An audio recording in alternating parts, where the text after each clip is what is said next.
Hello, hi everybody. How's it going? And welcome. We have a lot to talk about today, most of it about cats. Hi, how are you all? Who do we have here? We've got Chris. Hello, Chris, and trans rights. This will be fun. Hooray. Tom Talk says hello. Yes, to trans rights. Video Drum says, I was trying to clean my room. Humidity is so stifling. Sweat is falling onto everything you're washing. Okay. Great. Hello to Carly and Lady Draft and Dr. History and Sean R. and Rezel the Fallen. Good to see you again. And Glitch24. Brianna says, did anyone read the Homestuck update? No, what is the Homestuck update?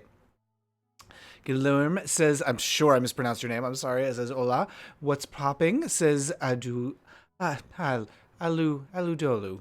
Oh my goodness. J. Andrew World says greetings, and Bryant is here, and Sean R. and Lizzie Winchester. Hi, Adam Baker and Sideshow Kaz, and James P. says I love cats. Good, because we have a lot to say about that, don't we? Did everybody see the trailer for Cats? Oh my gosh, how about that? Yeah. Impressions? How'd you like that? How'd you like that little Cats time? Oh goodness, what is this on my oh the green screen is something's been revealed. No, I will just pretend that's not there. There's a little bit of this a little bit wall. Is this stream? That's the theme for the stream. A little bit wall. Dr. History says I was in the Cats trailer. Wait, what? Wait, no, I was the Cats trailer. Okay, Dale Hooper says, oh, Hoops. Dale Hoops says, I love your videos. Thank you. Video Drums Kitten is almost a cat now. Good. I've been playing Mario Kart, says Trans Rights. I almost forgot how much I love Yoshi. Yoshi is good. What is Yoshi's thing in Mario Kart? I'm trying to remember what he actually could do. It's been a long time since I played. I should play some Mario Kart. I'll tell you what I've been getting very into for the last few days is this game Dreams on PlayStation 4. it's not exactly a game so much as sort of a making thing. Like it just gives you a lot of tools and you make stuff, and that's awesome. It's very fumbly because you use the it uses the motion controller stuff, so you have to like really delicately move the controller. But you can sculpt all kinds of things and make an entire world and all that kind of stuff. It's very fun. Oh, Yoshi jumps. That's right. That's right. Howdy from Tampa, says Paul. Still figuring out what the fuss is about, says Rezel. I thought the cat's trailer was a bad photo filter. Isn't it weird? Isn't it weird? Like, so I have a lot of thoughts. One of them is like, okay, you invented this digital fur technology. Congratulations. But you know what already exists is fur? Like, costumes exist. So, like, I'm not sure exactly why this was even necessary to do this whole digital thing, because they just look like they're wearing very squeezy bodysuits. Who thought Cats 2019 had a ghost of a chance? This video drop. I mean, I'm excited. I can't wait for it. It's just so weird. I mean, it's the same reason that I like the Star Wars prequels, is because there's reasons to like them and reasons not to. But one thing I like about them is because it's like, well, I haven't seen that before. That is different. And also, I like that there's a lot of color. Like, I'm glad that we're out of this period, mostly, where everything has to be, like, drab and muted. I like bright lights and bright colors, and that's what we're getting in that Cats trailer, so okay, great. I'm glad about that. And that's why, like, Lion King stuff didn't really excite me, because it all looked so bland. The color, ugh. Director did Les Mis. Worst cinematography. Oh, no, I think it looks good. Cats needs some work. Wait, Cats, the actual stage show needs some work, too. Does it? Like, what kind of work do you think it needs? For one thing, I think it could use some good songs. Like, there's one good song in Cats, right? There's Memory, and then there's a song right at the beginning, or I don't even know if it even is at the beginning. It's the one that's in all the commercials. The big one. That big one. James is meowing at me. Lizzie says the Cats trailer makes the live-action Cat in the Hat movie look good. I mean, here's the thing, is I don't want to jump on, like, what were they thinking? It looks terrible. I'm definitely on what were they thinking, but not that it looks terrible, just that it looks so weird. Yeah, if you want to see Judy ditch the cat, watch her in literally anything. Literally anything? What about, James, what was the one? I couldn't remember the name. It was something like Mrs. Mulberry's Cake Parade. I kept confusing it with Miss Havisham is the thing. Not Miss It's Havisham. it's Petunia's unnecessary clothing. It is Miss something. Ms. Glimbert's bake. Oh, Jesus. What? Or is it MX? It's Mrs. Ms. Rowley's No. pin. Mrs. Rowley's pin. No. What's it about? 'Cause It's you're going about to baking stuff. It is. I don't know why that is. It's okay. I only remember it very somewhat. It's like 1941, and Judi Dench owns a gay bathhouse. Is that right? I think I'm confusing this with the Ritz. Mrs. I don't want to look at the chat because I don't want to get the answer. Mrs. Flaubert's Falling Blossoms. It's not Mrs. Flaubert's. No, it's like a dance hall or something, or burlesque. It's a burlesque theater. She's an independent lady, and she runs a burlesque hall. Mrs. Petunia's not going away. It's not Mrs. Petunia's not going. Well, anyway, it doesn't matter. Mrs. Henderson. Mrs. Henderson. Mrs. Henderson's. That's why I was saying Florence and stuff like that. Mrs. Henderson's House of Ill Repute. I think it's that. Mrs. Havisham's Drug Den. James has sent me. Oh no! She's making the same face as Jigglypuff, Oh, yeah, in the live action CG. and the hair's the same. Yeah. Oh no! She's an evolved Jigglypuff. Oh, Judy. James Polk says the faces are uncanny. The show's polarized a body musical. It's a body musical. Is it body though? I mean, I'd like it if it was body. If it was like sex cats.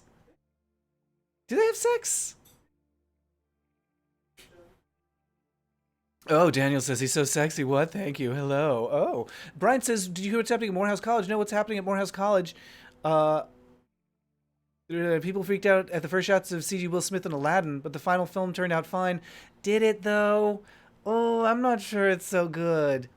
In fact, I am. It's not good. Blue, the best part of Cats is the dancer guys' butts in the cat suits. I mean, just give us a movie about butts, really. If it was just Cats the movie, parentheses, butts. Okay, now I get it. Now, I mean, so I watched the movie and I was like, the trailer, and I'm like, who is this for? Like, who wants any of what we're seeing right now? Some of the cats gyrate. One actor got in trouble for gyrating on an audience member in the 90s. Oh boy. Sure. I've got messages coming in at me from every direction. Okay, so we've got that. We've got why is it CG? Like, just use the costumes from the things. Joe Hall says the furries are living their best lives in the Cats trailer. Actually, no, apparently. Like, the thing is they're not really furry characters. Here's what I think. I think a lot of people are going to be affected by this movie at an impressionable age, and I think in about 15 years, maybe even less, probably a lot less, people are going to be like, oh, I was sexualized by the Cats movie, and now that's my thing. That's what I want. And all the furries who are like pre-Cats are going to be like, yeah, but they're not really. Like, the big problem is no muzzles, so the faces are just human faces, which are not furry at all. And no paws? They're just like hands? So they're really not furry at all. And it says Rum Tum Tugger is the sex one. Is he? Here's the other thing is I can't tell them apart. I can't remember which one is which. I know Betty Buckley was one of them. That's about all I know. Trans Right says, have you seen Crazy Ex-Girlfriend? The songs are good and there's LGBT representation. I watched the first 2 or 3 episodes and I was like, I get it. And I think it was one of those shows where I was like, maybe the LGBT representation just took too long to catch on, to kick in. Because I was like, I just don't care about heterosexual problems. You know, it was just another like, oh, I can't bring myself to tell him how I feel. And it's like, straight people, come on, just tell them how you feel. Like, literally, this is just Romeo and Juliet with modern clothing and less conflict. So it just wasn't different enough. I mean, they're singing, which is fine, but like also that's not different enough because, you know, I've seen West Side Story. Colin says, did I see one of the cats wearing heels? Really? Tommy says, the saddest part is everyone's talking about the CGI, but nobody's talking about how the sets are real and something. That's true. The sets do look really good. I like how those look. I like they're colorful. Oh, James is bringing me treats. Thank you, James. I will take a tea. It's too hot. Oh, no. Ouch. And I will take an oatmeal. Thank you. He made me so many good things. Just like a movie about tiny people if you're going to do that. Like, why is it even about cats? Ugh. And the songs in Cats are bad. I'm sorry, Cats, but your songs are bad. They don't make sense. James has alerted me. There's a blue jay. Is he hiding? He's hiding peanuts in my petunias. They're not petunias. What are they? They're rosemaries. Nope. They're what? They're not peonies. Is that a blue? That is a Steller's jay. It's mostly black. It's got a nice crest on the head. It's got a blue belly. It's grabbing my peanuts and hiding them in the primroses. That's what they are. Primroses.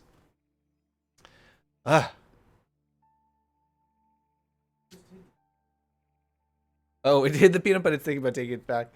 I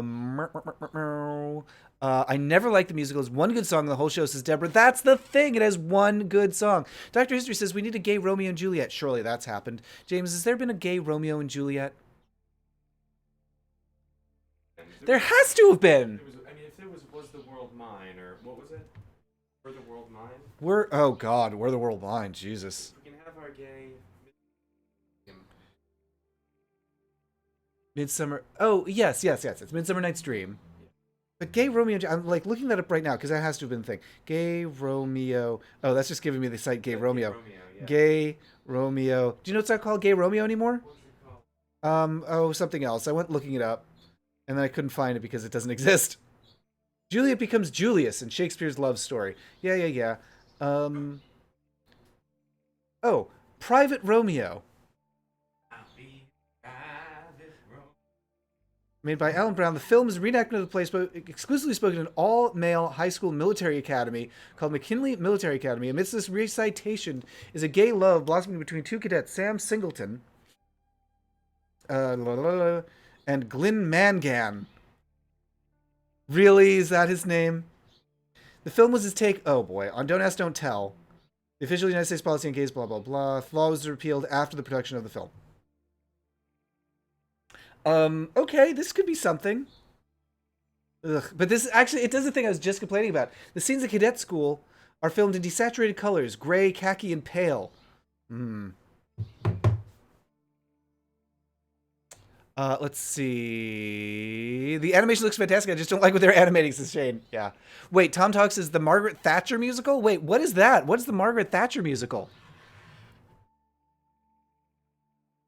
There was an 80s cartoon, The Littles, about human and animal people who were tiny. I don't think they were animal people. I think they just had tails. Yes, people with tails. Like, instantly I know about it. But Cats is already bad. I'm kind of excited for the trip. I found another interesting old movie. This is PM. Girl Stroke Boy. Oh, I don't know that. Wait, let me write that down. It sounds like a caveman talking. A trans person of color clashes with their boyfriend's uptight mother. Could have been offensive, but it ends up being sweet. Oh, that's nice. Tom Talks says, I had to watch Cats in Year 5 music. That was hell. I don't understand why they chose to adapt Cats at all, given it's very light on story. Isn't it? Right? There's no story. There's nothing. It's a bunch of cats introduce themselves, and then Betty Buckley goes to heaven. Spoiler. Videodrome wants a lesbian Ramona and Juliet. Is that a thing? I felt like I've seen Private Romeo on the Logo channel. Yeah. I'm trying to think if there's something else, some other thing that's gay Romeo and Juliet. Nothing's really coming to mind. I like desaturated movies, says Andrew World, but they're like The Crow and Batman. Don't desaturate Superman. Cat's the same story structure as a chorus line? Oh, yeah, you're kind of right, doesn't it? It's just a bunch of introductions, and I don't think anybody dies at the end of a chorus line, but maybe they should. When I first moved to San Francisco, I turned on the TV. I'd been there like a week or something. Maybe a little more. And I turned the TV, and Jan Wall was on. Is she still around? Is Jan Wall still a thing in San Francisco? She was a weird hat lady. She wore funny hats, and she introduced movies on TV, and I think she interviewed directors. She's like the entertainment lady on the local, like, it wasn't public access, but it was like the local NBC, but not actually NBC station. Anyway, she was doing the commercial breaks. She was appearing in the commercial breaks during a chorus line, and she said something like, "You're watching Chorus Line, a movie that's long overdue for a remake." Such a weird take on that. Margaret Thatcher, Queen of Soho. What is that? I'm writing that down. Margaret Thatcher, Queen of Soho. What?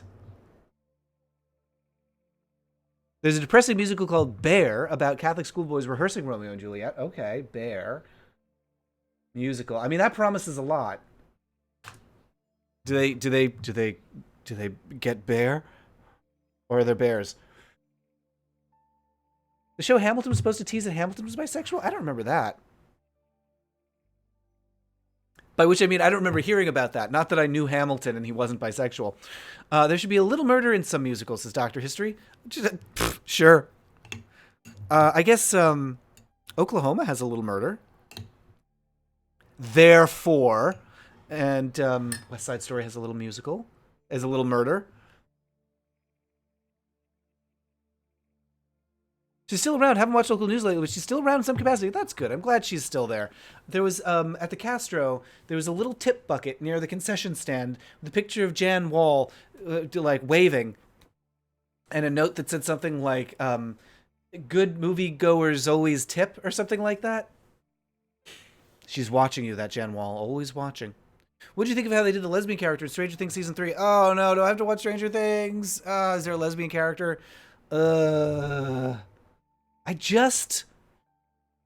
Here's my take on Stranger Things, is that it's only got, like, a movie's worth of content stretched out over, like, 5 hours.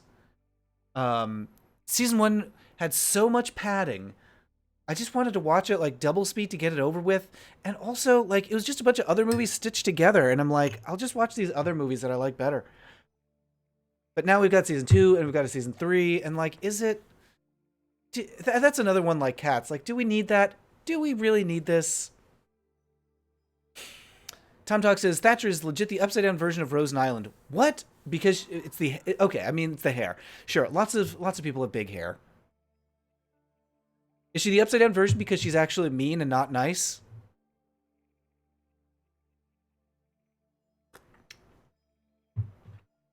And Jesus. And also, I'm glad she's dead instead of, like, I'm glad she's alive. Hamilton, his friend in Act 1, Lawrence, was once rumored to be his boyfriend. Ooh, but the role got cut only a few minutes of screen time. That's too bad.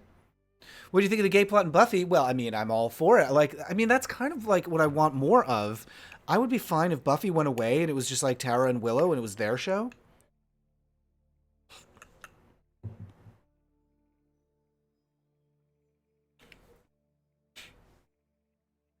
Dr. History says there's a show on Netflix called Rosewell High. It has several gay characters. Okay, is it good, though? Rosewell High. I mean, several gay characters is good, but, like, doesn't necessarily mean it's actually worth watching.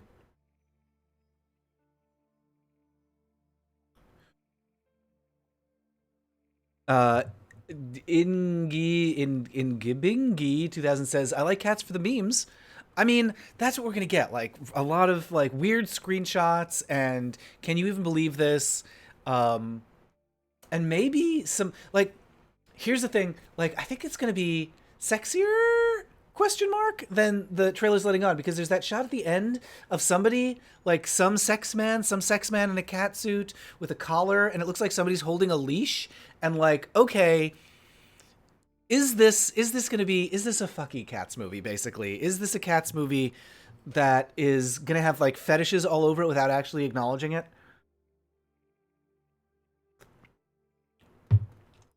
Stranger Things 2 had a couple of superfluous episodes, but Stranger Things 3 is just about perfect. Can I just skip to Stranger Things 3? Do I have to watch season 2? Because, like, my patience for Stranger Things is very slim right now. Because season 1, like, we were just, like, hate watching it by the end. Like, come on, we just have to get to the end of this. And that's not fun. You watch Pose as Deborah. The problem with Pose, yes. So we watched the first episode, and like I'm always like, oh, I want to watch more of this, but also like the episodes are so long. Like it never seems like there's a good time to sit down and like absorb more Pose because it's like lengthy.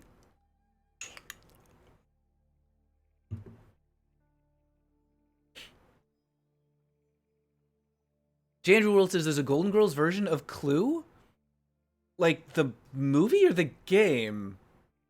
Brian has to get back to work later. Goodbye. Thank you for joining us. What's your opinion on Tales of the City on Netflix? Have not watched that yet. I really should get that. Oh, I started, but then it was like the original Tales of the City, which I really don't care for because Marianne is such a... she's such a nothing. She just like sits there. So, I just get frustrated by Marianne in the original. But the new one is out now, right? Let's see. Tales of the City. Yeah, it has to be out now. Oh, Stranger Things 3 is a previously on at the beginning to catch you up. Okay, fine.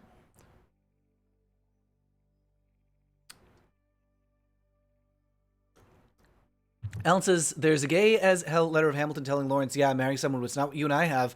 Surprised that didn't come out in a musical where his many loves was a big theme. Well, oh. Nikki says, you're so cute. Oh, thank you, Nikki. Yeah, I appreciate that. Wondering what type of tea you're sipping? James, what type of tea am I sipping? It tastes like it's just like Earl Grey black, right? Yes. It's Earl Grey black. It's kind of oversteeped at this point, but oh well. Can I put this? I'll put this in the mayonnaise. Nope, it's not mayonnaise. What am I talking about? I'll put this in the mayonnaise. I'll put this in the oatmeal. Cats will be a staple of furry culture. I don't think so. I don't think it will. I think furries will be like, our stuff is better. Because it is. The actual furry stuff is better. Speaking of which, hello, Juana Spinoza. Howdy. The game clue. Oh, okay. You want me to host a true crime podcast? Okay. What? Any crime in particular?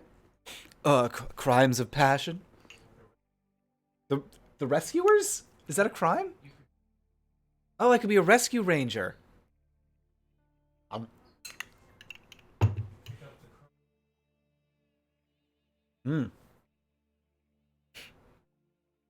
Also, not wearing pants.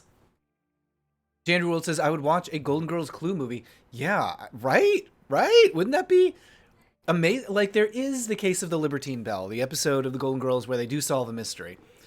And it actually works really well. It's one of the best episodes of the show. So maybe the Golden Girls Mystery Hour would be great.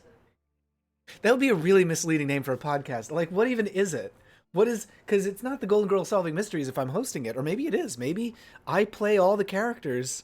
It's a one-man podcast, like Judy Cast. And I play all the Golden Girls and I solve a mystery. Did you ever check out Erin McKeon's Miss You Like Hell? No, what is that? Miss... You like hell, Erin McKeon. Misspelled that. New Tales of the City is alright so far. It's got some mystery to it, but it moves pretty slow. That's the Netflix curse, right? Every show on Netflix has bad pacing. Like, literally every single one.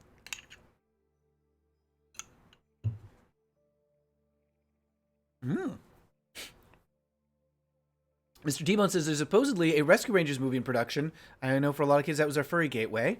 That's interesting. Is it going to be live action? Because yikes.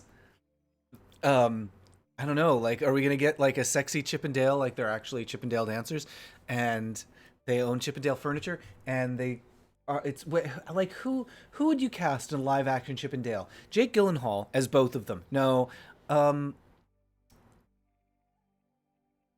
Who would be good? Who'd be good? Like, I want to see Tom. What's his name? Spider-Man. Tom Spider-Man. Oh, I'm just like grabbing the cast of the new Spider-Man movie, aren't I? Because I do want Jake Gyllenhaal in that. Who would be good? David Harbour as Monterey.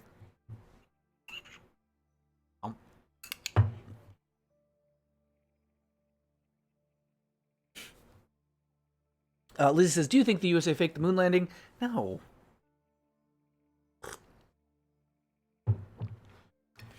Recommend Tales of the City, says Chris. There's a lot of character development from Mary Ann. Oh, okay, good. Disappointed with the character over the years, but I think the latest tales resolved it nicely. Ponies and Sunshine says, flabbergasted about the Cats movie that they weren't able to catch the issues with any test audiences before they released. I wonder about that. Or maybe, I don't know, maybe the weird reaction is like what they want because like a lot of people are talking about it. So they got a lot of buzz, those cats. They're buzzing cats. I like the Vulture article comparing Spider-Man Far From Home to Call Me By Your Name. Oh, that's interesting. But yeah, I can see that. Videodrome is having connection problems, but it doesn't look like we're having issues on our end. The Cats movie looks like they're just using the deepfakes. Oh my god, you're right. It does. It does look like the deepfakes thing, where like it's just slightly off. Like it's just a little bit of face replace, because that's what it is. They're taking their faces from. I don't even know how they did it. Like, are they all like they're all in like those gray suits, right?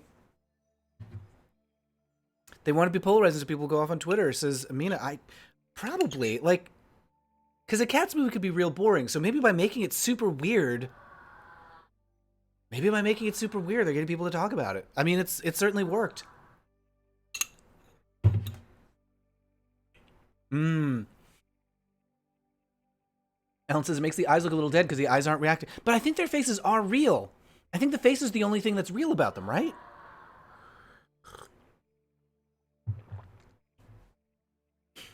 I thought like the faces are natural and the bodies are like digitally furried. Like they're all wearing like onesies and the fursuit is put on top of them. PM says, will it flop like Phantom or be a hit like Les Mis? Neither of those films was good, but Cats is family friendly, so am I right? I mean, that's why the stage show is so popular, because you can take everyone to it. Even if you don't speak English, you can basically get the gist of it.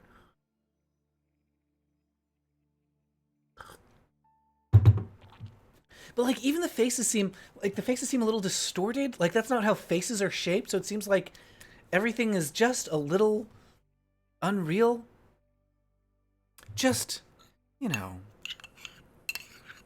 just have people in costumes in a big set.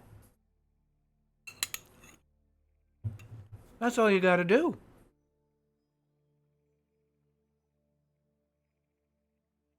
Yeah, I don't know. I did see that people want that. James, what's the Andrew Lloyd Webber musical about trains? Starlight Express. People want to see Starlight Express done as a movie next, which also not good.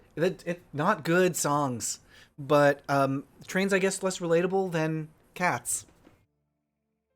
Andrew's got to go. Need to feed my kids. Okay. Do you mean your cats? The director of Les Mis and Cats is the same guy who directed. Is he direct the Danish Girl too?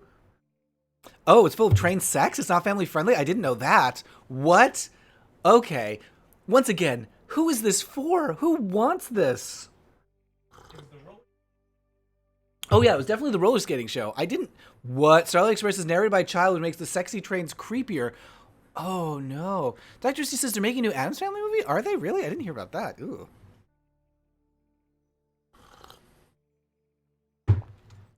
Gosh. Okay. Wait, that can't be true. I mean, I guess it could. But, I guess it could. I was gonna say, because, like, the original Addams Family movies are so, like, the conclusive Addams Family. Like, why would you... But it's also a musical on Broadway now, so maybe they would want to do that. I don't think they are doing this. I don't see anything about a new Addams Family movie. Yeah, oh no, new comic book series. Yeah, it looks like there's a lot of stage shows, and it seems like that's where it belongs. Like, stage seems like a good place for that. And then, oh no, wait, yes! Yes, you're right, here it is. It came and went. The Addams Family 2019 animated version with Bette Midler and Charlize Theron? Really? Okay, it's coming out in October. Yeah. That's right, a cartoon version. I remember that actually it came out, the trailer came out, and it looked so bad that James and I watched the original movie just to watch the original movie because the original movie is so much better. Diego says, if you decide on a topic for Steven Universe episode, I love the end of season 5, could be the perfect moment. Yeah, so the new movie's coming out in September, early September, so I'm thinking I might do a Steven Universe video next month to coincide with the movie coming out soon. Like, what is there even to say about Steven Universe at this point, though? Because, like, it is a very gay show. It's super queer. Like, I don't even know what I'd say about it other than that, like, look at all this gay stuff.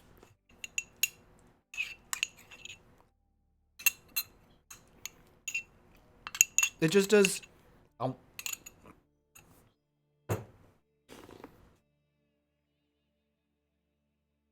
It just does queer relationships so nicely. Up to and including a marriage, a wedding. So, like... I don't know, like, what there even is to say about it. Other than, like, good job. Yes, a lot of people excited about Wicked, a movie version of Wicked, which could be good. I mean, Wicked's another one that, like, sorry to be such a bummer about. Like, I don't like it, everything. But, Wicked's another one where I'm like, this is longer than it needs to be. Like, I don't know. Like, there are a lot of songs in there that you forget. Obviously, it's got Defying Gravity, which everybody loves. But, yeah, that was another one. Like, we saw it in previews many years ago. Many, many, many, many years ago. And it was brand new. And we're like, that was fine. That was just fine. And then, like, right after that, we saw Urinetown. And we're like, now that was actually, like, that was fun. But, like, I remember thinking Wicked was just okay. Like, I know a lot of people are obsessed with it. And, you know, obviously everybody loves a Defying Gravity song. But, yeah, I don't, like, wait, the thing about Wicked is just, like, it's coated in, like, nonstick spray, and that, like, everything just, like, slides off of me from that show. Unlike the Cats musical, or the Cats trailer, which, like, I've been thinking about constantly.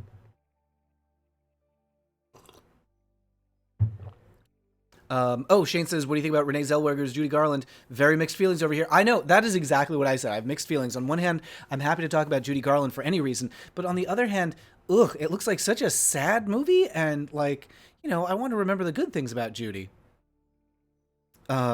And also, Renee Zellweger singing is certainly a choice.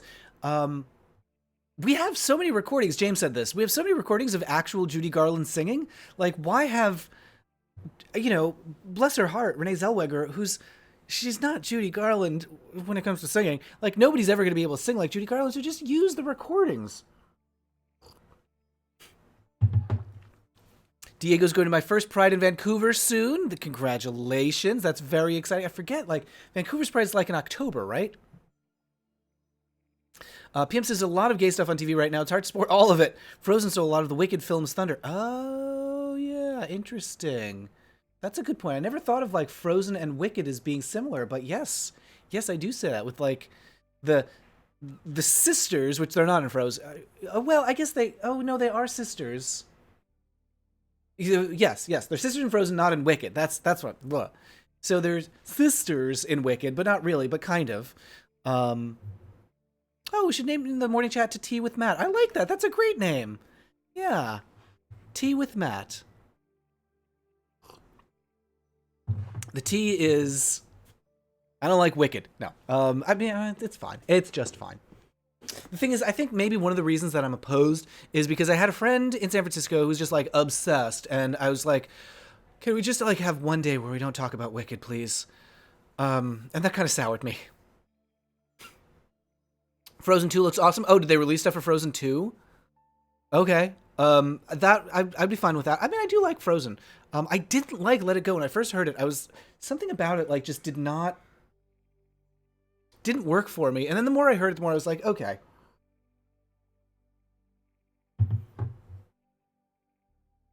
And I don't know what it was. I didn't like fractals. I didn't like the word fractals in the song for some reason. That didn't. I like that one word, like, it didn't ruin the song for me. But that, like, as soon as I heard that word, and it comes at the end, I know, but as soon as I heard that word, I couldn't think about anything else in the song, just that word. I've not seen Rocketman yet.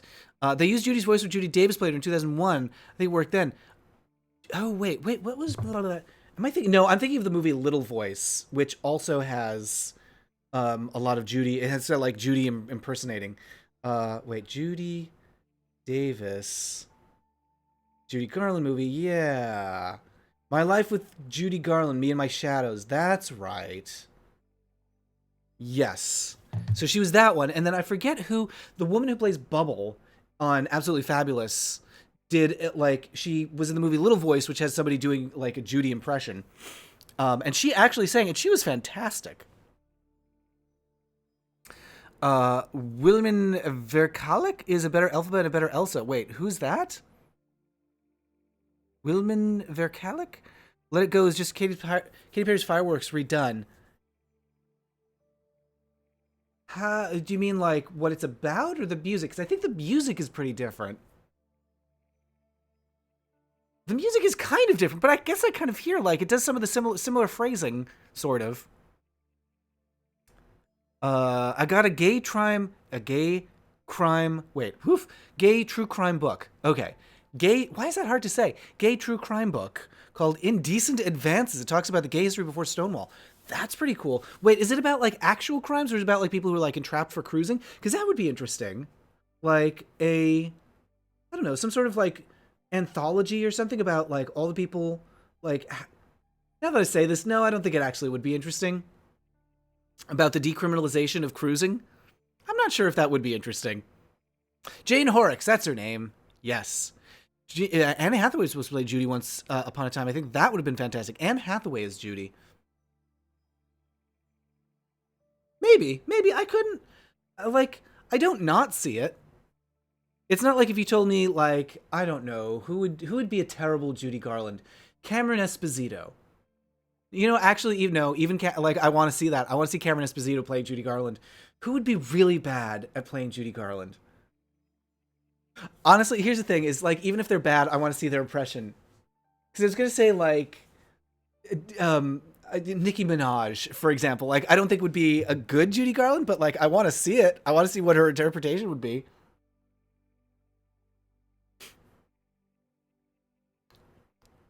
Oh, right. She was in The Witches, Jane Horrocks. She was Angelica Houston's assistant. I forgot about that. Yeah, a lot of British actors who were like, I didn't know who they were at the time, but then like later on I'm like, oh, it's you. Like, Mr. Bean is in that movie? Not playing Mr. Bean. Rowan Atkinson. Atkinson, yes. It's a mixture of true crime and social history. That sounds great. Wait, Indecent Advances. I'm writing that down. Indecent Advances. It sounds like a great name for a bathhouse or something. It's not. It's a terrible name for a bathhouse, but I want it to be a good name for a bathhouse. She was one of the longest running Elphabas. Oh, and the first to perform in 3 languages. Oh, is she the one that you always see? There's like a Danish, like, fundraiser or something. Like, it's a telethon where they're singing Defying Gravity. Is she the one from that? She did several covers of Frozen songs. People saying she will replace all of Adina's roles. Oh, my.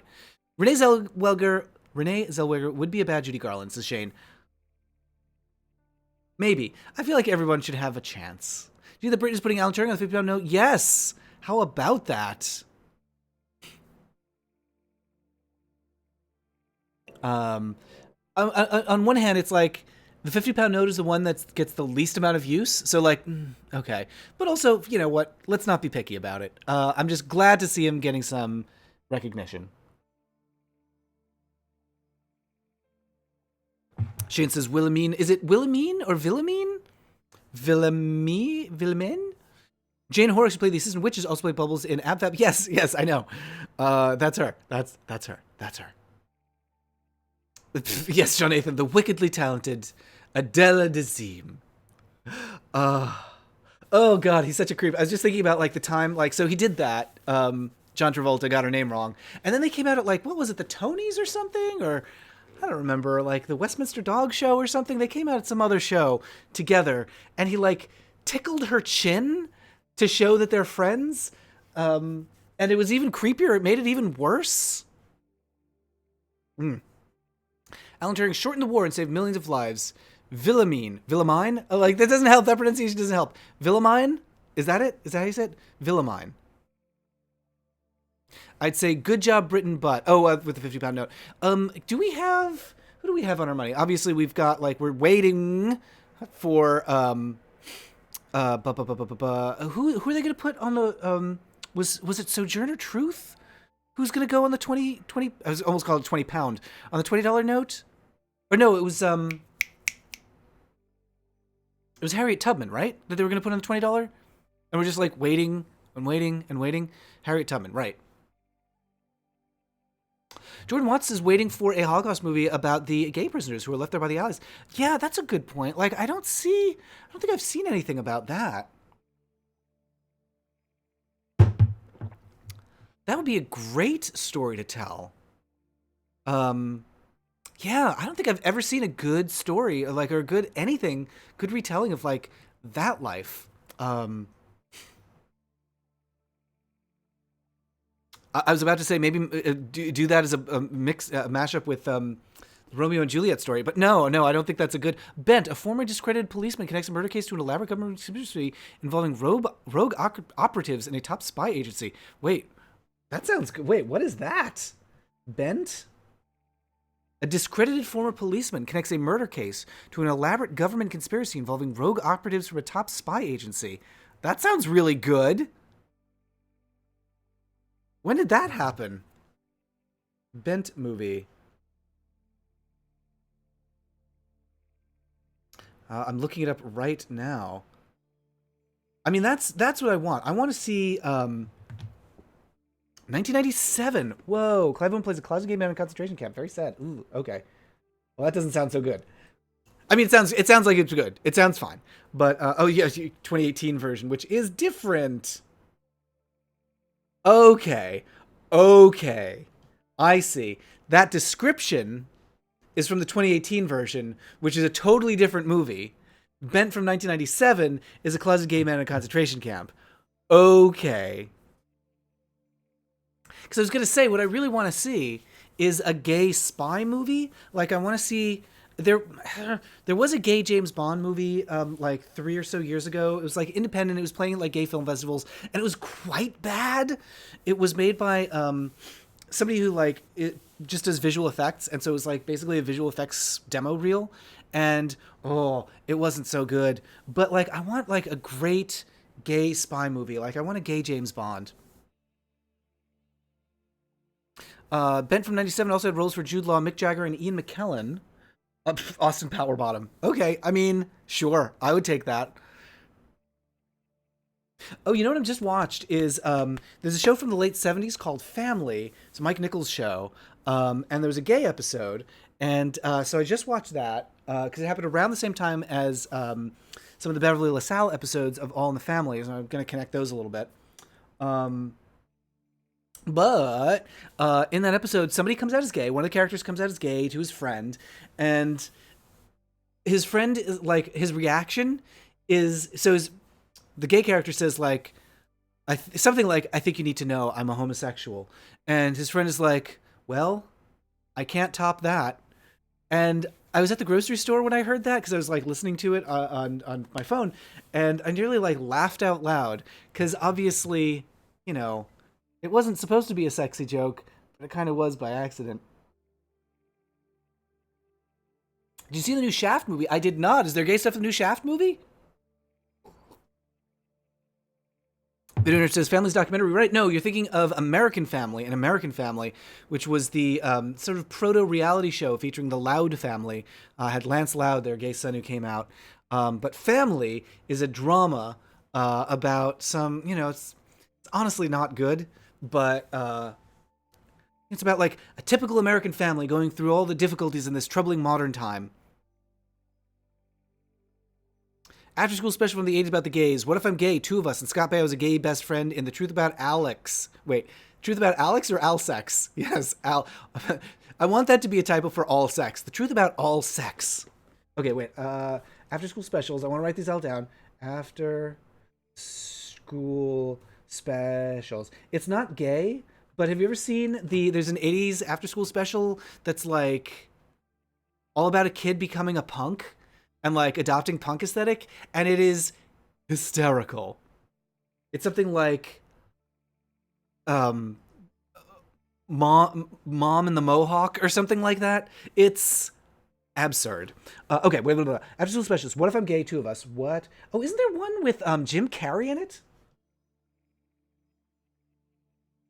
2 of us and The Truth About Alex. The Truth About Alex. Not to be confused with The Truth About Cats and Dogs. Is Alex a cat and a dog? The truth is he's furry. That's what I want. I want an after school special about someone coming out as furry and finding the furry community and getting into the fandom and being like, this is my place. College Humor is a funny sketch about a gay spy that uses intel to see if another guy is gay. Okay, sure. But also, I mean, okay, I'm willing to consider that. That sounds like straight people making something about what they think is funny about gay people, but maybe not. London Spy on Netflix under LGBTQ TV shows. I haven't watched it. Okay, that could be good. London Spy. We had Pride in My Homeland of Ukraine. Oh, yes, Rezel made me very sad since on all shows is 1 to 3 pro-gay people and 5 to 8 anti-gay people. Even though we're often a secular country, they yell, yeah, I'm glad that it happened. So I did see, yes, Ukraine had a nice big Pride March. Well, big-ish for Ukraine. And this is how things start. You know, the first Pride in Seattle was like 120 people, and now it's like tens of thousands. So the fact that it happened is good. It's a good start. Yeah, I know things are tough there. The Day My Kid Went Punk, 1987. That's it. Yes. Lizzie says, have you seen DEBS? It's kind of charming movie about a girl spy falling in love with a female villain. I didn't know that. Oh, maybe I did. Yes, I'm confusing it with another movie. Whoops. Let me see if I can spell this right. Let's call it Beds. DEBS. DEBS. 1990 something. Yes, The Day My Kid Went Punk. Oh my god. The day. Like it happened one day. A Very English Scandal. Yes, I'm putting that on the list too. A very English Scandal. I Want a Very English Sandal. Been reading a mystery called A Queer Kind of Death by George Baxt. It's a gay black man as a detective, interesting so far, written in the 60s. Wow. Is it good? I haven't watched College Humor, Funny or Die in a long time since Videodrome. Yeah. That's, Scott Baio's character stands up to his conservative father to defend his gay friend. Huh. Weird. Yeah, we don't like Scott Baio now, but that's interesting. Grant from College Humor is bi. He's in the, I don't know anybody from College Humor. I know Brian Safi did some sketches. I don't know if he does much for them now. Jordan says, one of my favorite gay movies is Before Night Falls. It even has Johnny Depp in drag. Oh, really? I didn't know that. Wait, okay, hold on. Before Night Falls. Before Night Falls. And I'm going to put all these recommendations in the chat. In the description for this video. So if you come back and look at this video in like an hour or so, I'll have updated it. Hopefully, because sometimes YouTube's funny about that. Like, it doesn't let me update the description for like a while after the live stream, and I don't know why. But I'm going to update the description of this video once it's back up on YouTube afterwards, so it has all of these recommendations in it. PM says, I learned about Debs from Rantasmo video. I miss Rantasmo. Yeah, he's been busy. I think he's been putting more out lately, though, right? Didn't he start doing videos again? Yes, Dante says, new Rantasmo video just came out, but the overall lack of Rantasmo has sucked. He's been at the gym. I don't know if you've seen, but he's like a big muscle Rantasmo dad now.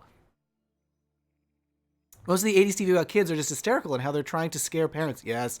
Oh, Mazes and Monsters about the evil of D&D is a riot and on Amazon. Oh, is it on Amazon Prime? Really? That's great. It is bizarre. I think at some point somebody's like, they're talking to a police investigator and they're like, it's just a game. And the police guy is like, is it? Is it? And it's ridiculous. It's about the gay, Jordan Watts. It's about gay Cuban poet Ronaldo Arenas. What is? Jordan, I'm trying to look up in the chat. Oh, Before Night Falls is about, about Jordan. Nope. It's about Jordan Watts. No, it's about Cuban poet Ronaldo Arenas. Have you watched Breakfast on Pluto? Cillian Murphy in a trans role. What? Really? No, I haven't heard about that. Breakfast on Pluto. That sounds great. Here's what else I want. I want a lot of gay genre stuff. I want gay sci-fi, and somebody, I think, is it Phil Stamper has a novel coming out soon about like gays in space. It's like a teen coming of age novel set in the future with one boy who's going to space and another boy staying behind. I don't want to say for sure that it's Phil Stamper because I could be wrong about that. Okay, now I feel like I have to look it up because I don't want to get that wrong.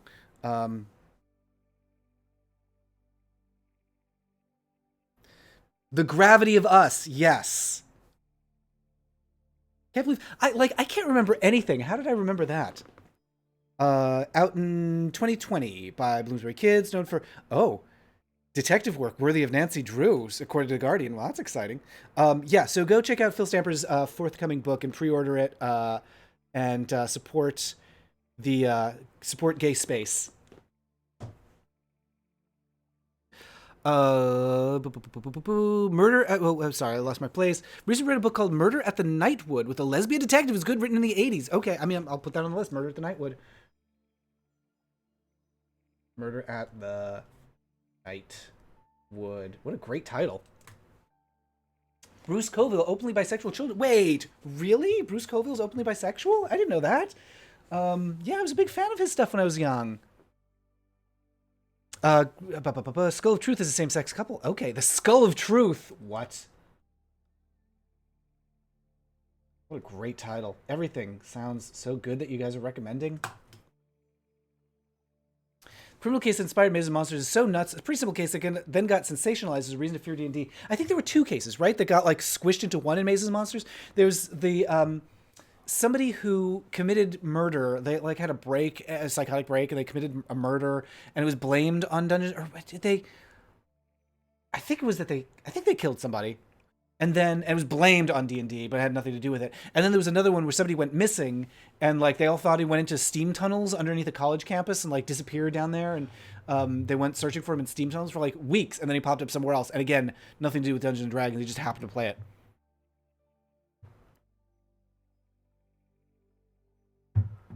Dr. History's considered reading the whole Kate Delafield series of books. Oh, Kate Delafield.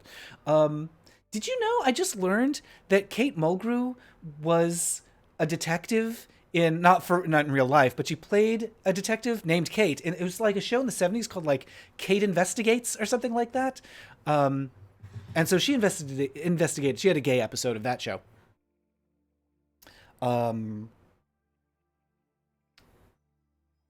Ooh, the book Saltfish Girl depicts lesbian relationships in the context of dystopian corporate future. Oh, well, that's just what we're living now. Lesbian relationships in a dystopian corporate future. And it wants fully automated gay space. Fully automated luxury gay space communism is what we want. Gay sci-fi. Oh, Janelle Monáe's Dirty Computer. Yes. I want that to be a whole movie. I want Janelle Monáe to make films, because like the music videos are just so brilliant. Red, White, and Royal Blue 2019 is the gay son of an American president meeting a gay prince. What? Trashy like a gay Hallmark film, but it's fun. That sounds terrible and fantastic at the same time. Red, White, and Royal Blue. It sounds so corny.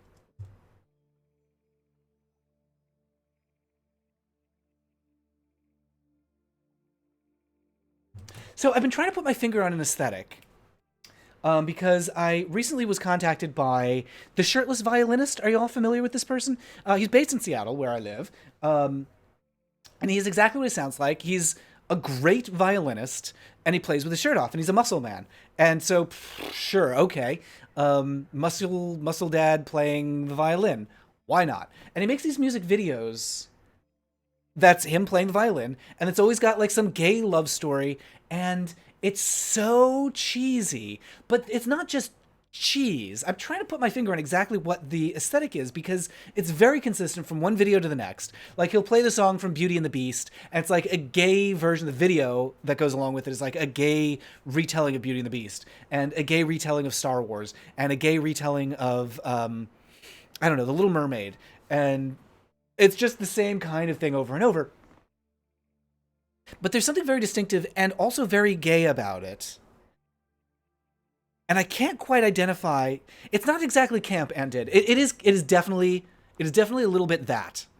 That is definitely in it. But there's something more to it, and I can't quite describe what's going on there. What specifically is going on? The best way I can describe it is like, sometimes, not always, sometimes gay men can do this thing where, because a lot of us, not all of us, missed our first chance at adolescence. Schmaltzy. That's getting closer, Chris. That's getting closer. Because we missed our first adolescence, because we were like closeted when we were in our teens, and we had to like go through all the teenage stuff and have those messy relationships later in life, that sometimes our the way we depict romance and our romantic fantasies can feel a bit juvenile, I want to say. But that's not it exactly either, because it's not like, oh, how immature. the fantasy of it, something about it feels simultaneously naive. Oh, yeah, I think, Shane, you and I both at the same time said naive. Naively sentimental? It's not romantically stunted. I don't want to say like, oh, it's like so emotionally simplistic or something like that. But naively sentimental, I think that might be the closest it comes. Yeah, yeah. Kate investigates is Mrs. Columbo. Wait, literally? She's Mrs. Columbo? They retroactively changed it to divorce it from Columbo after the creators threatened to sue? Wait, really? Okay, so she played the lead in so she was Mrs. Columbo in something, and then they made a whole a whole, like, series out of it? That sounds incredible. Sierra Estrada is writing a sci-fi horror novel about a gay mercenary. It doesn't take place in space, but gay mercenaries. That sounds amazing, Sierra Estrada. I want to hear all about that. Tell me more about the book that you're writing. That sounds incredible. Rezel's watched some old gay MTV episodes of Undressed. Looks like a collection of porn intros. Some surprisingly deep thoughts sometimes, yes. It does look like just like porn where they keep their clothes on. Undressed was not good. It was not good, but it was very inclusive. End of Maze of Monsters is unintentionally creepy because it's set on the roof of the Twin Towers. Wait. Oh God. Is it really? Yikes. Dr. History wants gay communism. Well, you're in luck. All communism is gay. If you Google gay sci-fi movies, one title is highly inappropriate. Oh, dear. Oh, whoops. Oh, okay. Washko's Cat. Washko's Cat. Lives in Seattle. I love your stuff. Just found the live feed. Yay! Thank you. Well, hello, fellow Seattle person. Sure has been humid lately, huh? It's been real muggy and gross. Like, it's not, like, hot exactly. It's just like, I feel gross. Emma says, I started a book idea where different parts of the LGBT community are represented by different D&D fantasy races, land governed by drag queens and kings, finding queerphobic cishet orcs. Whoa, that's amazing. But can there also be queer orcs too? Because I like my queer monsters. I like, this is the romance I want, is like orcs making out with each other. So here says, Credence is a sci-fi short film where two dads have to say goodbye to their daughter because the Earth is about to be destroyed. Yikes! Okay. That sounds like a bummer. Credence short film. Gloomhaven. Is it good enough to buy? I like D&D, says Glitch. I don't know. James, are you familiar with Gloomhaven? Yeah. Good enough to buy? There's a lot to it, so you got to commit to it, says James. Naive doesn't mean stupid. It just means fresh and young and not adulterated. Yeah, I think, Shane, that's what it is. It doesn't... I'm not trying to say, like, it all feels young and stupid, because I don't mean that.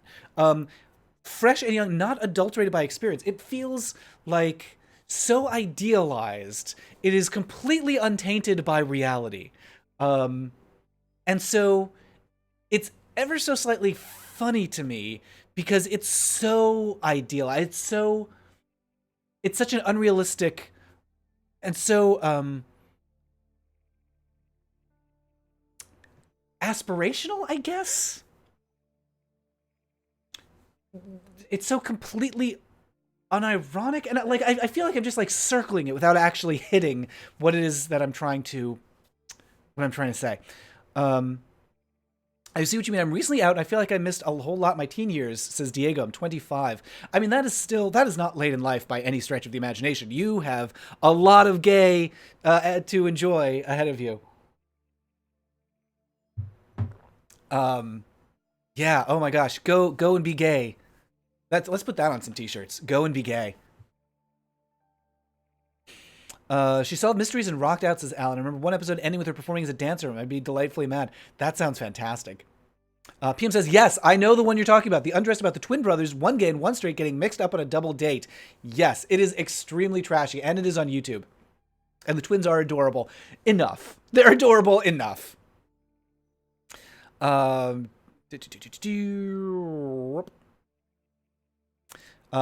says, James is traditionally hot. Wait, which James? My James? He is very hot. I will say that. Girl and her gay best friend being date flirt toggled by a sexy guy who wanted them both to do his homework. Oh, that sounds sexy. Sci-fi book series called Unwind from 2007. They named gay marriage as marriage. Nope. No, they changed the terms black to ochre and white to lily. I don't know about that one. Rosewell says, I have a dream. If I ever play a WH 40K RPG, I'm going to play a gay orc. Yes. Oh, the orcs are genderless. Really? That's interesting. I like that too. I like a pangender or agender orc society where they all just like, as long as they're kissing, that's all I care about. Like, I just want them to kiss. Seer wants more queer female orcs. Yeah. I'm happy that you're excited about my books. They're working on the plot about a gay man who takes down a human trafficking ring. That sounds fantastic. Are you going to do like anything like some people put like works in progress on Wattpad or writing.com? Writing.com is awful. Writing.com is so trashy. But yeah, are you going to put it online anywhere, like works in progress? That is hard to do. Like, I'm not saying you have to do that or should do that, but some people do that. And it's a good way to get feedback if you can tolerate some bad feedback. Oh. Apparently something's coming to me from UPS? What is coming to me from UPS? James, did you just order something? Oh, maybe something coming from my mother. So my mother just sent me a hot pot. I mean, an Instapot. And so we're learning how to do Instant Pot stuff right now. It seems like it's just as much work as cooking with anything else, except you might really catastrophically injure yourself. That's the impression I get right now from the Instant Pot. Anyway, I thought the gay movies I saw growing up were a bit emotionally stunted, says Raphael. Oh, so that's what I'm trying to like identify what it is. There was new gay cinema in the late 90s that was sometimes extremely thrilling and daring and edgy and experimental and like, you know, I'm thinking like oh gosh, I can't believe I've forgotten his name. The guy who did Totally Fucked Up and Nowhere. James, what's that director's name? Smegly? Smegly Puffin stuff? It's not Smegly. Shoot, what's that director's name? He did The Doom Generation. He did Mysterious Skin. Boy, he sure has a type, doesn't he? I keep wanting to call him Q. Allen Braca, and he's the other gay director. He did an episode of Riverdale, I think.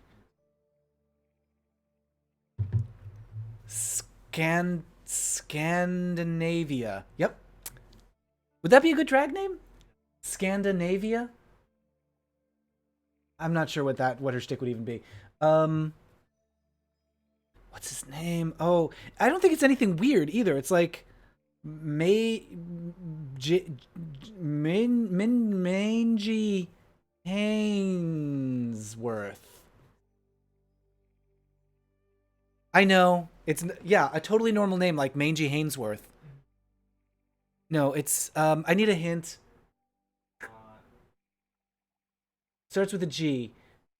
Grorblog. That's my orc. That's my kissing orc. George.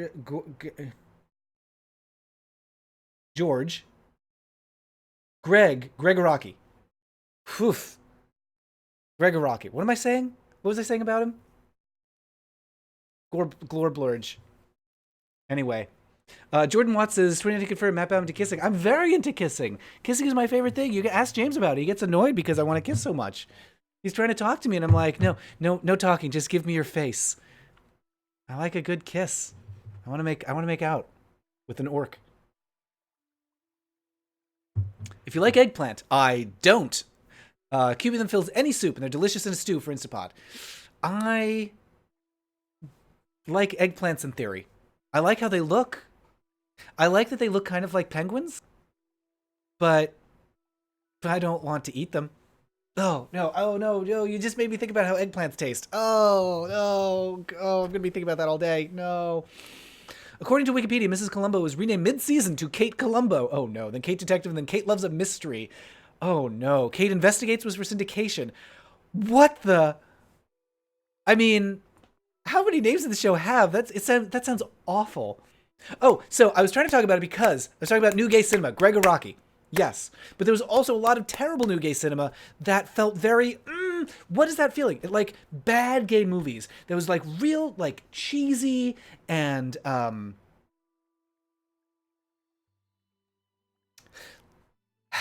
like just like terrible dialogue, and there's so many bad gay films from that period around 2000-ish or so. um and I think the thing that unites them, that makes them so hard for me to relate to, is like this has nothing to do with how people actually behave. Glitch42 says, I wish you kept a list of gay media to watch on your bio page on YouTube. That's a good idea. Like things that I actually recommend instead of like talking about all this stuff that I don't like. Recommended viewing. Yeah, so like a gay movies 101, gay TV 101, like stuff like just an overview of like here's what you should know about. That would be fun. Oh, Gus Van Sant, like that's good stuff. Gregor Rocky, Gus Van Sant, that stuff is distinctive and original and like holds up. But then there's a lot of stuff that's like just real like, I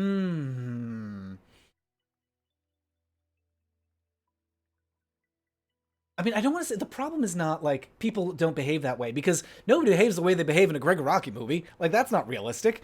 But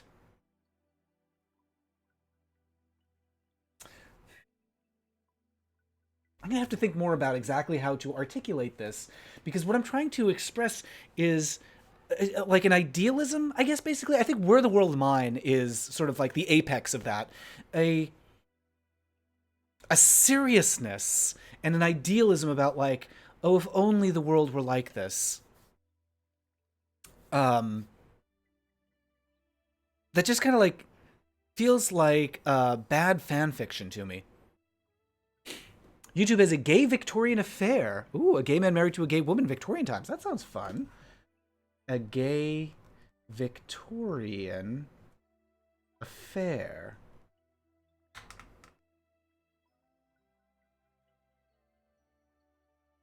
PM says, gay cinema veered towards silly rom-com and grim tragedy for part of the 90s and 2000s. I feel like we've got more variety in the 10s.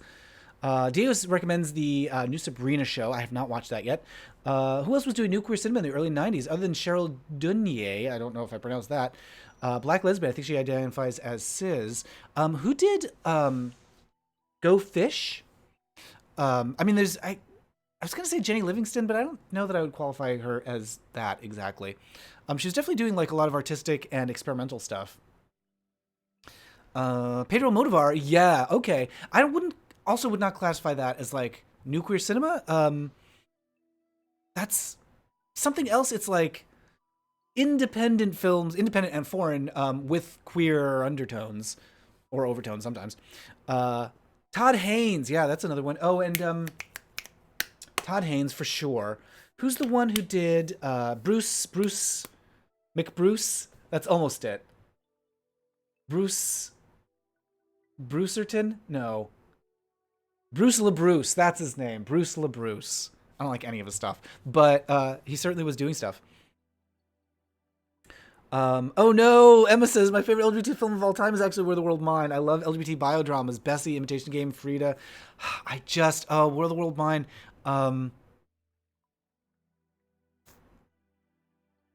It's just so serious. Like, I think that's why I can't, like, the more serious something wants to take itself, the less serious I can take it. Because I think the premise is funny. And when something is funny, but it wants to be taken seriously, that makes it even funnier. Oh, the baseball one, Broken Hearts Club. Yeah. Jordan Watts says, but I'm a Cheerleader isn't very good. I mean, it's got good things about it, but I agree. But I'm a Cheerleader, I think should have been a short. But instead stretched out into a whole feature.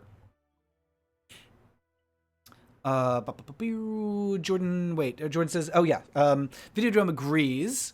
Brianna says, Zero Patience was pretty corny. Yeah, Zero Patience, another one, corny, that's kind of what it is. Gay movies from the 60s and 70s are mostly for historical research. Victim holds up. Yeah, Victim holds up. Some like Boys in the Band, but the rest are pretty spotty.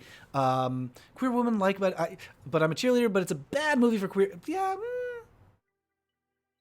I wouldn't say it's bad exactly. I think it's just like, I think it just overreaches. It tries to do more than it can actually do.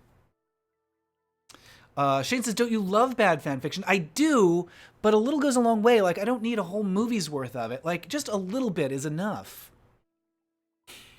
The bully characters get no agency. The outing of the gay jock history is a joke that made gay press salty. Oh, yeah. Jordan says, Stonewall 2015 is a mess. The earlier Stonewall movie from the 90s is a little better. Go Fish. Oh, yeah. Is a screenwriter of American Psycho? I didn't know that. Guinevere Turner. Huh. No, I didn't know that. Interesting. Oh, no, wait. Guinevere Turner starred in Go Fish. Rose Troche directed Go Fish. Guinevere Turner also starred in Preaching to the Perverted, Watermelon Woman, and American Psycho. Okay. So some connections there, but a little vague what they are.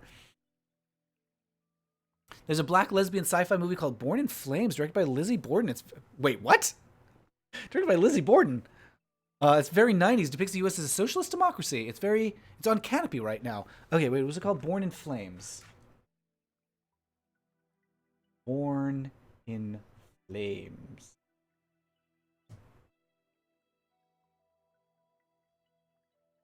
I'm not impressed by childish digs at gay men. I don't give a damn who does them, says Video. Okay. We have yet to have a definitive conversion camp film. Cheerleader, Cameron Post, and Boy Erased all get some things right, but have flaws. I mean, I think it's great that we have, like, options at least. Like,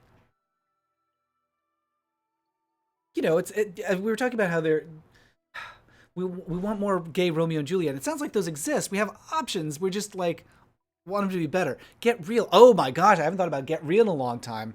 Yeah, gosh, Get Real. And what's the other one with the girl who has the Mama Cass thing? Or is it Karen Carpenter thing? No, it's the Mama Cass thing. Is that Get Real? What's the British one? James, do you know what I'm talking about? The British gay movie from the late 90s? That's true. Which one? It's about teenagers, two boys. One of them has a friend who's obsessed with Mama Cass. Beautiful Thing. Yes. Get Real is the one with a bench. Beautiful Thing is the one with a bed. Emma says, I grew up in an all-boys Catholic school who loved... Wait. Yes, I grew up in an all-boys Catholic school who loved musical theater and... Oh, my God, it's scrolling. It keeps scrolling. I keep losing your comment. Okay. Who loved musical theater and who took herself... Wait. The Catholic school took himself? Wait. Wait, do you mean... Okay, you took yourself too seriously. So Where the World Mine hit me just the right time. I can't let that. Okay, yeah. So I think Where the World Mine, if it gets to you at the right time in your life, then it's good and it's meaningful. But if you miss it, then like, whoop, this doesn't make sense. Beautiful Thing does hold up, though the adults are more interesting than the teens. Oh, well, here's like... That's the crazy thing is sometimes you'll watch something that has both teens and adults and you're like, oh yeah, because if you watch it when you're a teenager, wow, the teenagers are so relatable here. And then you watch it when you're an adult and you're like, oh, the teenagers suck. I'm actually like all in on the adults. I had that sort of with My So-Called Life. So I watched that when I was a teenager and was like, oh yeah, okay, I am invested in the teen drama. And then I watched it as an adult and I'm like, oh, wow, now I don't care about the teenagers. They're all silly, and I care about the parents. I think you can kind of, sort of, maybe kind of a little bit have that with Beetlejuice, where, like, if you watch it when you're young, you're like, oh, yeah, Winona Ryder, hooray. And when you watch it as a grown-up, you're like, oh, the couple, hooray. Raphael loves Where the World Might as well. Oh. Jordan says, it's campy, but another gay movie was my favorite gay movie in high school, along with Tu Wong Fu. One more recommendation before I leave. Booksmart, says PM. Oh, yes, I've heard really good things about Booksmart. I've heard that it's great. And also did not do as well as it should have, so more people should go see that. I'm not backing down on this Videodrome. I'm not sure what you're saying there. Another gay movie.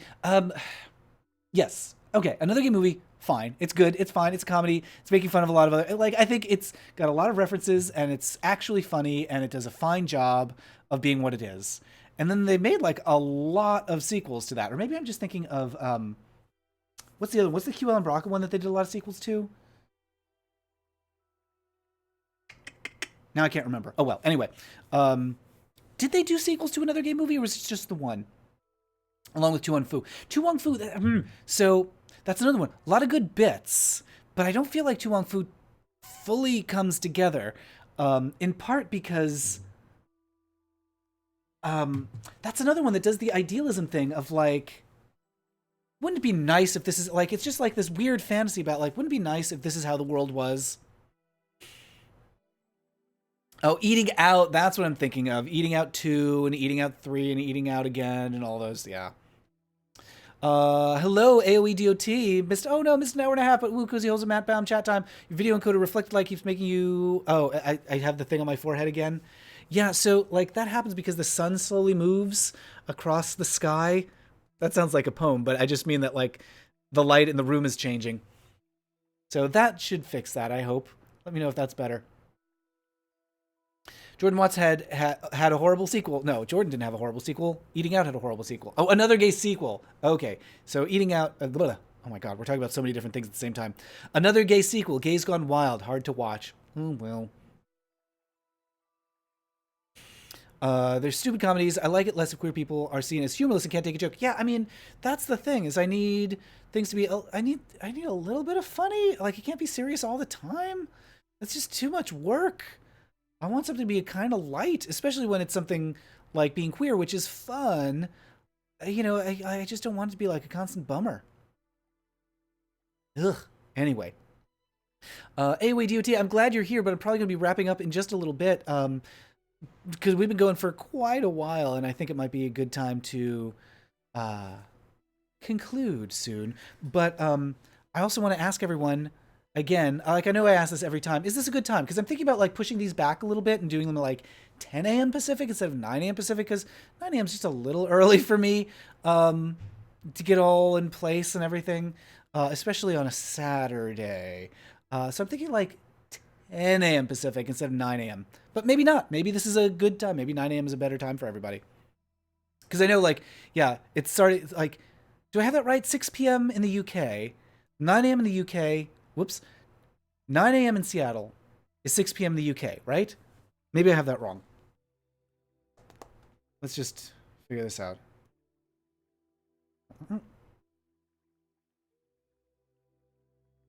What time is it in London when it's 9 a.m. in Seattle? Okay, so that's 5 p.m. Okay, so 10 a.m. my time is 6 p.m. London time, which actually sounds pretty good. Like, if I did, like, a 6 p.m. Saturday stream, 6 p.m. UK time, that might not be bad. Pushing it forward would be okay, says Brianna. Maybe we'll do that. Maybe. AOEDOT says, anybody got feelings on Robin and Stranger Things? Oh, we were talking about that earlier. No spoilers, but interested in thoughts. Do I need to watch season 3? Like, we were talking about this a little bit earlier. I didn't like season 1 because it just, like, felt too padded and felt like I wanted to watch it double speed because, like, it took so long for anything to happen. And all the Winona Ryder scenes just felt like they were repeating themselves over and over and over and over. So, should I watch season 3? Is there a lot of queer in there? I mean, I'll watch it if, like, if there's a bunch of gay, but, like, I don't want to have to endure, like, a lot of repetition. Jordan says 1 p.m., 1 a.m., 1 a.m. No, gosh, oh, Lord. Ugh, 10 a.m. 10 a.m. Pacific is 1 p.m. East Coast. I mean, that seems right? Doesn't that seem good? Doesn't that seem like a good time? 1 p.m.? That seems fine. Trick is a great fun. Oh, yeah, Raphael, Trick is great and fun. Is it? I want it to be good. I want to remember it well. I want to remember it fondly because it's been a long time since I saw it. I saw it when it came out or just after it came out. So I hope it holds up. It's got Tori Spelling. If you want a bunch of gay men, then meh. Okay. Well, I mean, it doesn't need to be gay men. It's like anything queer. Like, there's a bisexual female character, right? Stranger Things has a lot of camp, not a lot of queer. Robin is the closest they've got. It felt token. No. Okay. Not interested in that. It's got to be all queer all the time. Season 2 is more of a slog. Ugh. No, I can't do it. Season 3 is fun, not a lot of gay. It's treated as a twist. Oh, okay. Some gay subtext with Will. it's not your jog, it's not your jog. If it's not your jam, it's not worth a slog. Okay, well then maybe not. Cause here we're in the year 2000 now, and I don't have time anymore for like gay subtext. It's got to be like, I want it in my face. I want to be shoved down my throat with kissing. I saw it in the theater 3 times. Wait, what did you see? Oh, Trick. Recently saw it again because I bought the digital copy. Still enjoyed it. Okay, good, good. I'll tell you this. When I saw Trick originally, I was like, oh, look at this grown-up world that these men are in. I can't wait to be that sophisticated and adult. And then I saw the trailer recently, and I was like, oh, did they remake Trick with young guys? And I realized, no, it's the same guys. It's just they seemed like men to me they seemed older to me when I first saw it. And when I saw it now, they seemed like children. They're very cute, though. Oh, those boys are really cute. Very cute. Now that I think about it, I think Trick really set the template for me of what I was into. Like, both of those boys were very much my type back then. And that has waned over time. Like, they're not exactly my like, oh, that's my crush. That's my fetish, is those kinds of boys anymore. But it certainly was then. And I think Trick might have really made that for me. John Matthews says, Trick 2 is coming soon. That's what they say? I've been waiting for that. Like, is it actually happened, or is it like Girls Will Be Girls, where it's like, it's coming soon, and then... Oh, Coco Peru published a photo of the car still looking good. Wait, what car? Is there a car? I don't remember that. Is there a car? Does Coco Peru have a car in the movie? Or are we talking about her playing GTA? Because that's what I know Coco Peru in it. Better have Coco Peru in Birds. Yeah, I know. Yeah, CR says, I'm kind of done with queer subtext. I want queer super text. Oh, the cast, not the car. Okay. Okay, that makes a lot more sense. He says, Matt wanting all the gay in his face. Nice to know the innuendo hasn't dulled with the... Yes. I want the gay to be all over my face. That's what I want. Put gay on my face. Speaking of which, how do you like my hair? I got my hair redone, and now I'm trying something different. I'm pushing it in this direction now, which is very new, and it's kind of like wavy, and that's new. Raphael says, one of the reasons I like Miss Fisher's murder mysteries, they have recurring lesbian characters, just a doctor friend who happens to be gay. Okay, great. Do I need to watch Miss Fisher's murder mysteries? I like... Oh, that's a Caswell song, All Over Your Face? Great. I like murder mysteries. I like period pieces. I like cozy mysteries. Would I like Miss Fisher's murder mysteries? Because here's the thing, is hyperquiff. Oh, is that what my hair is? Very sexy history professor hair. Well, thank you. Hyperquiff. Yes. Oh my God. That's my superhero. Is that actually a thing? Because, like, I feel like that captures what I'm trying to do with my hair in a way that I haven't been able to before. One of your recent thumbnails make it look like a rockabilly mohawk, which is neato. That's kind of what I'm going for. I just can't quite figure out how to make it happen consistently. Yeah. I'm looking at hyperquiffs. I googled hyperquiff. I still don't know if this is actually a thing, but this is kind of what I have in mind. Kind of. The problem is it's hard to make it look good with the hairline that I have and not like a comb over, which I don't want to do. Ton of great queer documentaries on Canopy for anyone that is interested. Real in the Closet, Credence. Framing lesbian fashion. Whoa, that sounds good. Looks like a hyperquiff is more of an extreme pompadour. Yeah, that's not exactly what I want. I'm kind of going for like... Adam Coble does this nice thing where it just kind of like looks like a waterfall, like a pink waterfall. And that's sort of what I want to do. But obviously I can't quite do the Adam thing because his hair is different from my hair.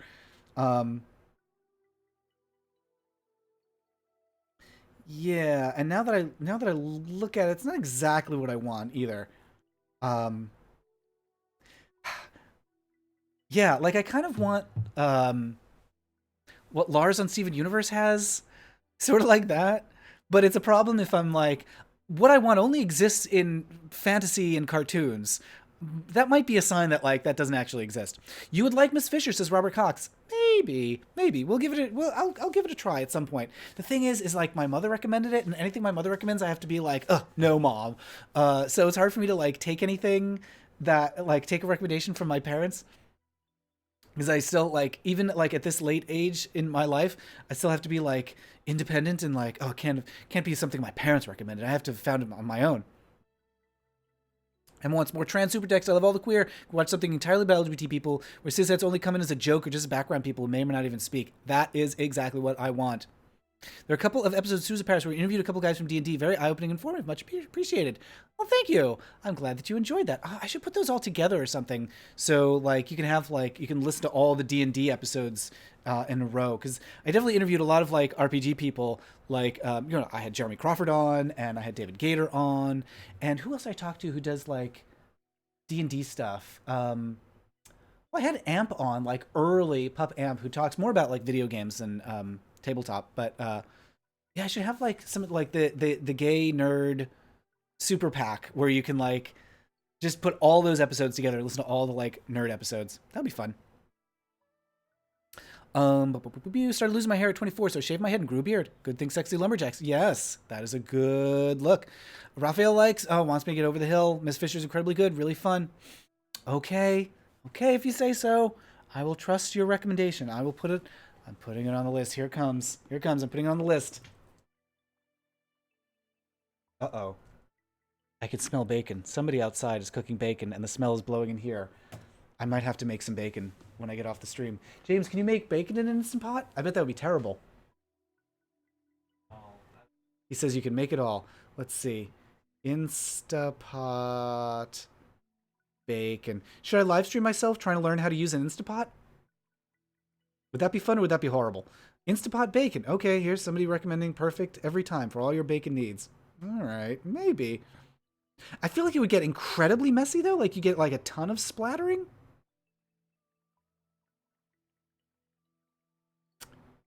Anyway, I'm suspicious of that.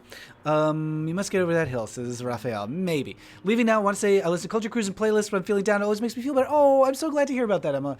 That's lovely. Tell me if there are any shows that you want me to do, if there's anything you want to see me cover. I'm working on another Beverly LaSalle episode, so that'll be coming out soon. And then maybe Steven Universe after that? Have you talked about how bad the new Brazilian cartoon Super Drags is? We have talked about that on past streams, but I don't want to spend like a ton of time talking about like, I hate it. It's much more fun for me to talk about the stuff that I'm like, look at this is so cool. Drag Race subreddit wasn't happy with it. Yeah, I know. I hope you have AC in that kitchen. Oh, is it? Wait, what? It's my mother recommended a movie to me. I've yet to watch it. I'm still in rebellion phase. Yeah, that may last for the rest of your life. Awe says Steven Universe on Culture Cruise or another series? No, on Culture Cruise. I'm thinking about doing a Culture Cruise about Steven Universe in time for the Steven Universe movie that's coming out very soon. Jordan says baked bacon in the oven is easier to clean. Yeah, that's what I want. Like, because bacon can be real messy. I still have not found a great way to make bacon without it turning into a giant mess. So if y'all have recommendations, let me know. And I think with that may just about do it for the stream this week. When is my next one? Let me see. Let's look at the calendar. Looks like August 3rd. I'm planning to do another one. So once again, in 2 weeks. Let me just check to make sure that doesn't conflict with anything. I don't think it does. No. Okay. Yeah, so August 3rd. Look at doing the next one. I think we might do 10 a.m. for that one instead of 9 a.m. Let me just make sure I've got that on the calendar. There we go. Stream.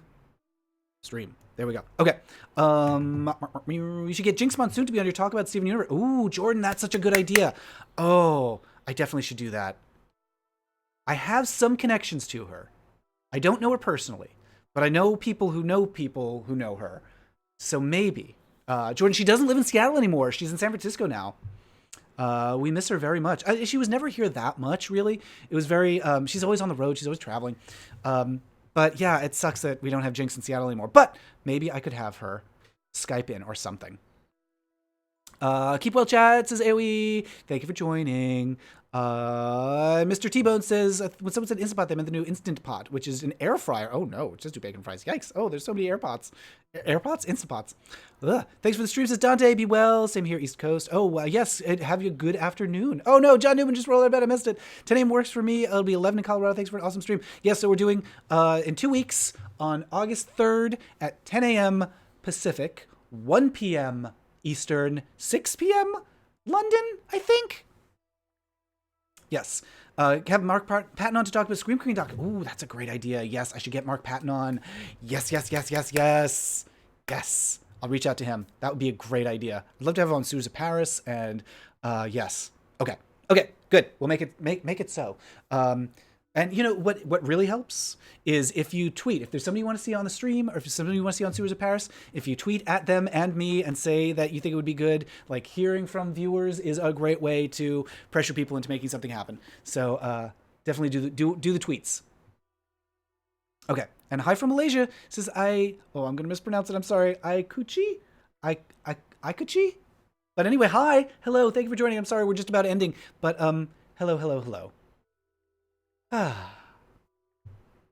And AoE says, I'm gonna miss the breakfast at Matt and Fanny's? What is that? Go bye everyone, sincere, go and be gay or bi or trans or ace or whatever works for you. And yeah, everybody wants Mark Patton. Jordan wants us to watch Ben de la Creme's YouTube series. Wait, what? No, I didn't know about that. Wait, Ben de la Creme is a YouTube series? Is that new? I will check that out. But thank you once again to everyone for joining. Of course, thanks to everyone who makes these live streams possible on Patreon. You can head over to, there's a link in the description, patreon.com/Matt Baume, to help support these streams and get some rewards, like our podcast Cozy Pants, where James and I talk about stuff and what we love and laugh at each other. It's called Capitol Hill. Yes. Okay. That's not Ben de la Creme series. That's Wes Hurley series. But yes, Ben does do the introduction to that. What was I saying? Oh, yeah. So, check out patreon.com/Matt Baume. If you become a backer, you can get stuff from me. I'll send you stuff in the mail, and you get early access to videos and lots of good stuff. And John Newman has balloons. Thank you. So thanks to everybody for joining. I hope to see you in 2 weeks from now. And I guess, until next time, croissant, everyone. A croissant.